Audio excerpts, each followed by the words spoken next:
Well, maybe you can kind of give a little quick crash for about the court hierarchy of U.S. So from the district, yeah, so people understand what it means at district and appellate and the Supreme Court determined legislature. Okay. So in the federal courts, well, first of all, in the United States, there are state courts and federal courts.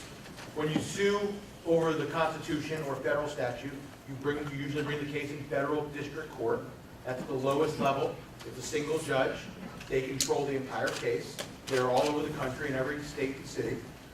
We sued Harvard in the District Court of Massachusetts, which is where they're located, and which is where you have to sue them. Whether we win or lose, that it will next go to the First Circuit Court of Appeals, which covers Massachusetts, Rhode Island, Maine. And after that, of course, there's the Supreme Court.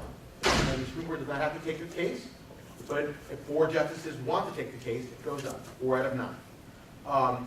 And so Edward did a great job introducing the topic. What I want to do is tell you a little bit more about the case itself, why we chose Harvard, and what we're trying to do in this case with the evidence we're trying to uncover, and how we think that will help end the use of race in college admissions. Let me be clear.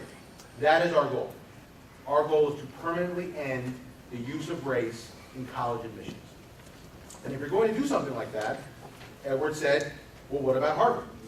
And the first thing you do when someone says you want to sue Harvard is you take a deep breath. Because it's Harvard. Okay. But that's why you sue Harvard. Because they're Harvard. So we could have sued Yale, we could have sued somebody else, but there's a reason why you choose a school like that. Because that is the school that is held up as the example of how it's done right in this country. Okay? When the Bakke case came through, the Harvard plan was held up as the way race is used properly, that it's used gently. Only at the last stage of admission when the last 2 seats are open and 2 students are competing, and one's from Indiana and one might be an African American from the Bronx, and they're trying to figure out who to take, and so they say, race in this one little way makes the difference, and we're going to do that. And we're not discriminating against people, and we're not discriminating against classes of people, or from entire regions of the country, and it was all a lie.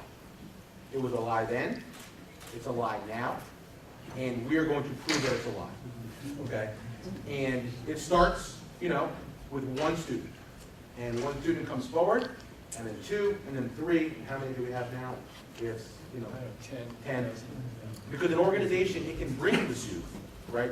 Students for Fair Admissions can file the complaint, but the organization isn't injured by the policy, right? The organization doesn't apply to the university. The organization doesn't get rejected by the university. Students do.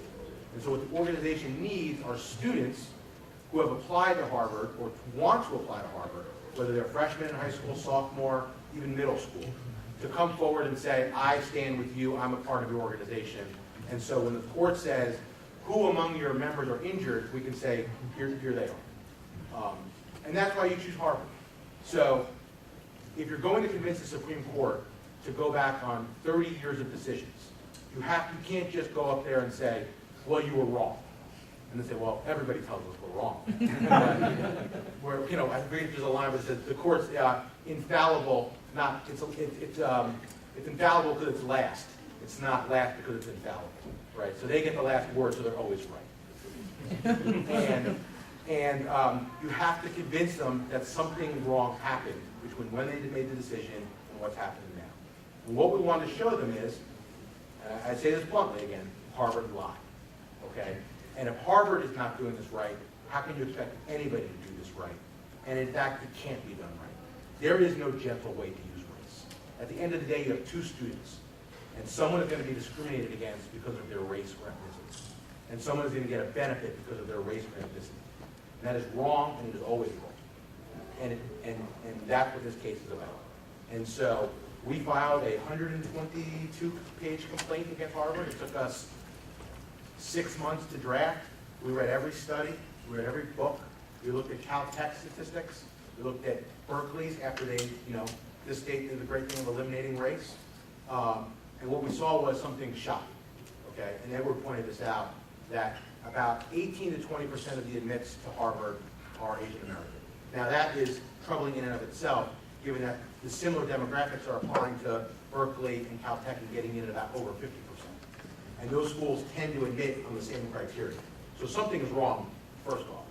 But there's something even more startling and troubling than that. And this is what shocked me from the beginning. Anybody want to guess what the Asian admit numbers at Yale are? 18 to 20%. Princeton? 18 to 20%. Brown? Every Ivy League school admits Asian American applicants at 18 to 20%. Anybody think that's a coincidence? No, it's not a coincidence. They are all doing this. They are all discriminating against Asian Americans for the same reason as discriminating against Jewish applicants. They just don't only want so many. That is wrong. And what they're doing is they're forcing the Asian American applicants to compete against each other for admission. I'm sure you feel this in your schools, among your children, when they feel like, I'm not competing against the kid from Westchester, New York. You know, the white kid from there, or any kid from there, really. They're looking at my school and saying, okay, we're only going to take so many Asian American applicants. They're all very qualified, they're all very good students, and so they're going to have to compete against each other. The Supreme Court has made clear that is wrong, okay? So if we can prove that, it will not be a great challenge to convince the Supreme Court that Harvard has done something wrong. And I don't think it's going to be hard to prove, to be honest. It'll take a lot of work. They've hired an army of lawyers. We have a smaller army of lawyers. Thanks to Mike, it's slightly bigger now, but still not quite as big as what Harvard has and University of North Carolina have. But we have enough. We'll prove it. The big question in the case is, well, what are we going to do next? Are we simply going to slap Harvard on the wrist and say, stop doing it? And they're going to find some new creative way. It won't be leadership next time.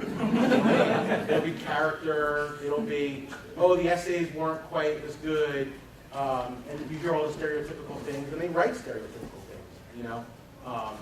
And they'll come up with a new way to hide the discrimination. Or is the Supreme Court finally going to say, enough? It cannot be done. If Harvard can't do it right, who can do it right? The answer is nobody.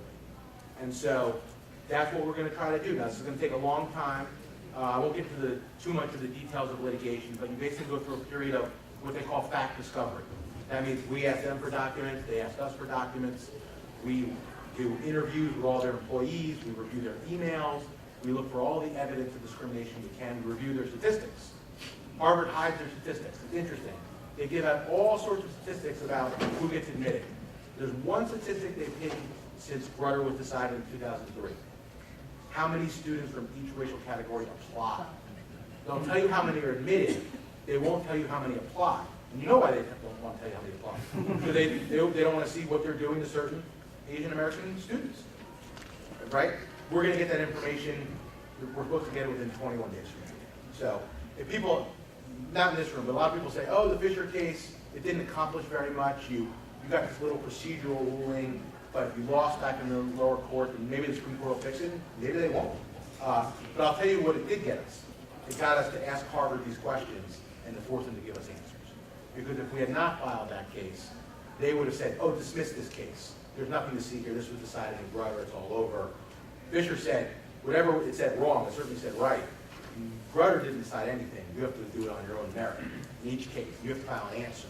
So instead of filing a motion to dismiss, which means we shouldn't have to give any documents, this is a silly case, go away.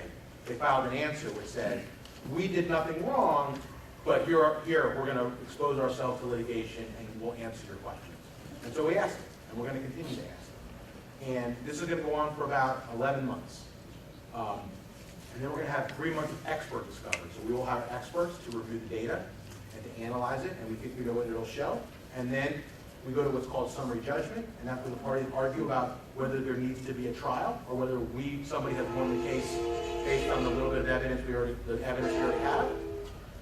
And then we go to appeal, and this will go on for 4, 5, 6 years. So students who you think may be too young to be involved now, don't think that. We need 10-year-olds, we need 11-year-olds, we need 14-year-olds, because as students get to our plaintiffs now are seniors in high school and freshmen in college. But you always have to have one member who is currently injured by the policy. So each time these students become juniors in college, they become ineligible to transfer. We need a new student so we can say we still have students. So it's a rolling thing. So everybody sort of plays a part. And by the end of this, we'll have had 30 or 40 kids who have had some part in making this happen. So we're excited. We took our deep breath, we sued Harvard, and we're going to be in it for the long haul. We're excited to do it.